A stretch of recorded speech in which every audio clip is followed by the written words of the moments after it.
everybody, welcome to the Gog-Magog War Study. This is part 3 in a series. This will be released as an audio podcast as well as a video. You can go to the website BibleProphecyTalk.com to find out more about how to subscribe to the podcast or to get the embed for this video. This is part 3 in which I will be discussing the nations that are involved in this war. So that's the entire scope of part 3, that is looking at nations like Meshach or Tubal that are discussed in Ezekiel 38 and 39 and try to find out where they are geographically on a map. I think my presuppositions going into this actually benefit rather than hinder in this particular study. So what I mean by that is, as we've seen in the first few episodes here, I lean towards the idea that the Gog-Magog War has its greatest and most full fulfillment at the end of the millennium in Revelation 27 through 10. And so because of that, it really doesn't matter to me where these nations are located, because if it happens after the millennium, after 1,000 years of peace, I assume the world will be quite different then anyway. There's no real reason I should have any, rooting for one geographical area over another. And I think a lot of people do come to these chapters, whether they think it's Russia or Turkey, that they have other parts of their theory that really ride on the geographical areas. Like most of what they teach depends on it. So because I don't have that problem, at least in this particular case, I think it allows me and other people that believe like I do to follow the evidence, at least with regard to the location of these nations. All right, so let's refresh. Ezekiel 38, 1 through 6 and verse 13 says, "The word of the Lord came to me, Son of man, set your face towards Gog, the land of Magog, the chief prince of Meshach and Tubal, and prophesy against him and say, Thus says the Lord God, Behold, I am against you, O Gog, chief prince of Meshach and Tubal, and I will turn you about and put hooks in your jaws, and I will bring you out and all your army, horses and horsemen, all of them clothed in full armor and great hosts, all of them with buckler and shield, wielding swords.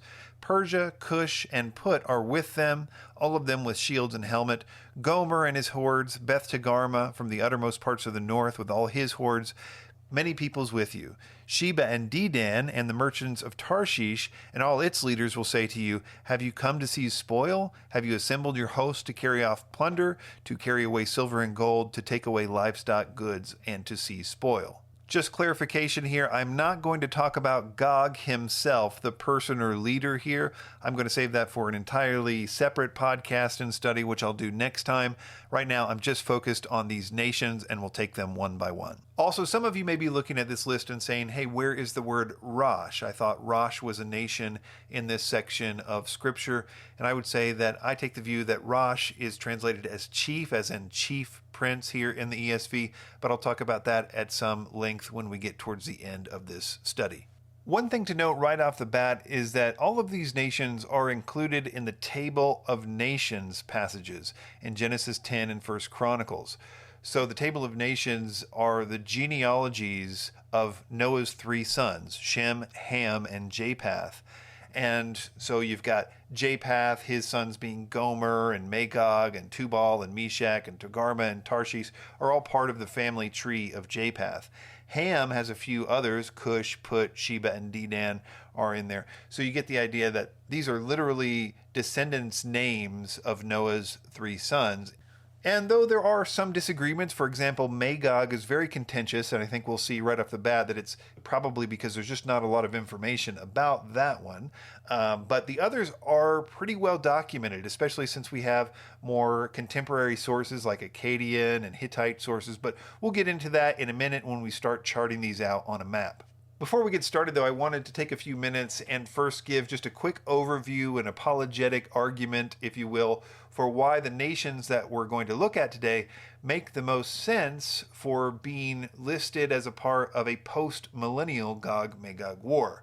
So let me show you what I mean. I'll just read from Revelation 20, 7 through 10, which says, And when the 1,000 years are ended, so this is the millennium, after the millennium is over, and when the 1,000 years are ended, Satan will be released from his prison and will come out to deceive the nations that are at the 4 corners of the earth, Gog and Magog, to gather them for battle. Their number is like the sand of the sea, and they marched up over the broad plain of the earth and surrounded the camp of the saints in the beloved city.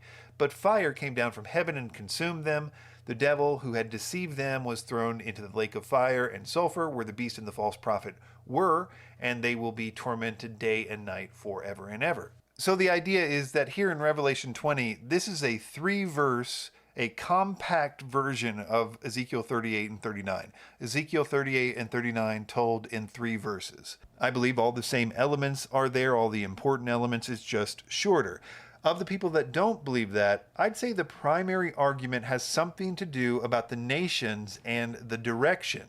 So, for example, in Revelation 20 here, it doesn't really mention the nations by name except for saying Gog and Magog. Other than that, it just says the 4 corners of the earth, which is pretty uncontested that it means the 4 different compass points, north, east, south, and west.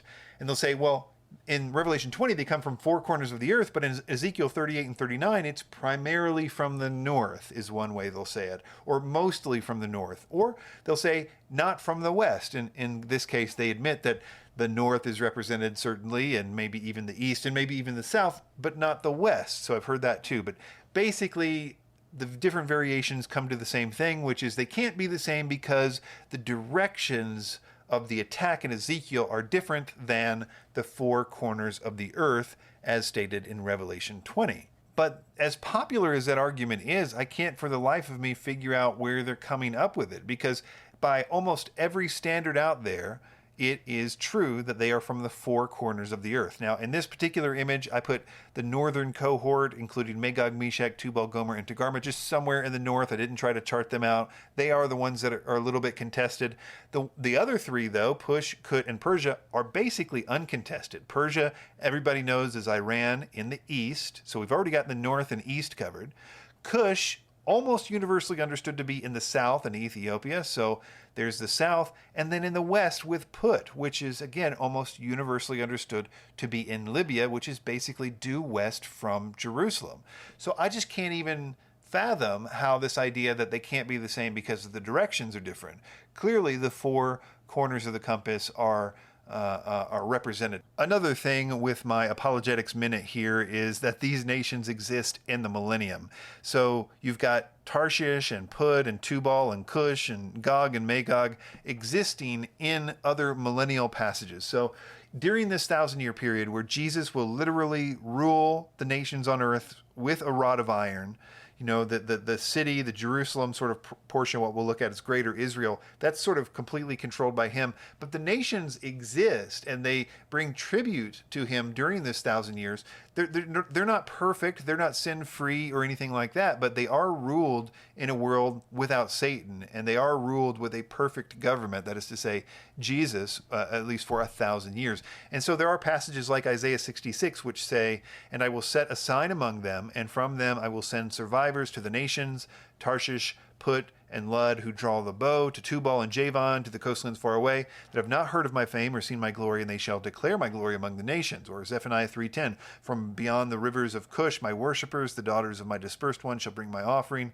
Isaiah 11, Psalm 72, Isaiah 60, and Revelation 20, Gog, Magog, for example, are in the millennium, and that's indisputable. So it's not proof by any means, but it does suggest that in Ezekiel 38 and 39, which I'm proposing is a picture of the millennium, it's not surprising at all to see these names there because we know that they exist in the millennium according to other passages in the Bible. But I think one of the best proofs for the post-1,000 year Gog-Magog war theory, at least as it relates to this study about the nations involved, is who is not involved and why. A lot of people never seem to ask themselves why Syria or Egypt or Jordan or the Palestinians aren't involved in this war. Why is there this huge buffer zone between the players in this chapter and Israel? And I think the best way to understand that is that they have been living, that is, Israel has been living in what is known as Greater Israel for 1,000 years. Greater Israel is a term given to the amount of area that was originally given to Abraham. So God actually gave Abraham this huge section of the Middle East, which was never even close to conquered, even at its greatest point. Like with David and Solomon, it was the biggest it ever had been. But still, it was nowhere near to the area that was promised. This is detailed in Genesis 15:18, Exodus 23:31, Deuteronomy 1:7, 11:24, Joshua 1:4, etc. But it's also the area that was is said to be a part of the millennium, and it's referred to in the prophets as, the area is from the Nile to the Euphrates. So it basically covers all of habitable Egypt, most of the Saudi Arabian Peninsula, basically everything all the way up to Syria to Turkey, and then, cutting across most of Syria, Iraq, like half of Iraq. It's just basically the entire Middle East is controlled as a part of Greater Israel. This is confirmed in Ezekiel 47 through 48 to a certain extent as well. So if you chart that out, which I have here, you'll find out that Put, Tubal, Meshech, Gomer, Togarmah, Persia, Sheba, Dedan, Tarshish, Cush, all of them are basically on the borders of Greater Israel. It's no longer a buffer zone. They're actually true border nations to Greater Israel. So it makes, to me, a lot more sense if we understand this war to be mostly talking about the Revelation 20. All right, enough of me trying to convince you of my theory. Let's start charting these out on a map. And I'm going to start with the northern cabal, the sons of Japheth, that is Tubal, Meshech, Magog, Gomer, and Togarmah. And I'm going to go ahead and show my hand here. This is my chart of where I'm putting these right off the bat. It's all in eastern Turkey. So that's where I'm going to land on this. Let me show you why I think that. Let's start with Magog, and I think it is the most difficult nation on this list, and the reason is because there is so little corroborating information about Magog. With all the others, there is contemporary, primary-ish sources like the Sumerians or the Akkadians or the Hittites writing about battles with Tubal or Gomer or something like this. But with the case with Magog, there is no source like that. So we're really just left with Josephus and maybe the Targum as a backup source, but there's not a lot of information. And I think I know why, but let's just go through it. First, Josephus says that Magog should be equated with the Scythians. This is what he says in the Antiquities of the Jews. Japheth, the son of Noah, had 7 sons. They inhabited so that beginning at the mountains Taurus and Amanus, they proceeded along Asia as far as the river Tanis and along Europe to Cadiz, and settling themselves on the lands which they light upon, which none had inhabited before. They called the nations by their own names, for Gomer founded those whom the Greeks now call Galatians, Gauls, but they were called Gomerites. Magog founded those who that from him were named Magogites, but who are by the Greeks called Scythians. All right, pay attention if you missed that. Josephus calling Magog Scythians is really the heart of everything to do with the Russia theory. Everything else, like the Rosh idea and the Moscow and Tobolsk being in any way associated with this, is all downhill of Josephus saying that Magog is Scythians. It's crucial that you understand that this is the moment when Josephus called Magog Scythians. Everything else is, we'll see, unimportant. But let's look at what Josephus thinks the Scythians are, because I think this helps to inform what we're talking about. So he says in this quote that Noah's sons, beginning at the mountains Taurus and Amanus, migrated as far to the river Tanis. So if we chart out all that out, which none of those places are really debated at all, the Taurus Mountains are basically northeast Mediterranean Sea, so southeast Turkey.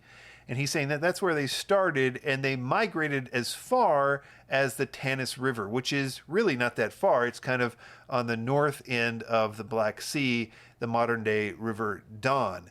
So if we look at that on a map, we can see what Josephus meant when he says they traveled across Asia. And remember, Turkey is basically Asia in the ancient world. So they basically traveled east through Turkey, then cut north and a little bit in the Black Sea. So the very tip of southern Russia is where they would have ended up in Josephus's view of the Scythians. The problem with this is that modern historians take a radically different view of the Scythians and their migration. So, for example, modern historians believe that the Scythians started in the far east, so near Siberia in Russia, so way, way far away from this.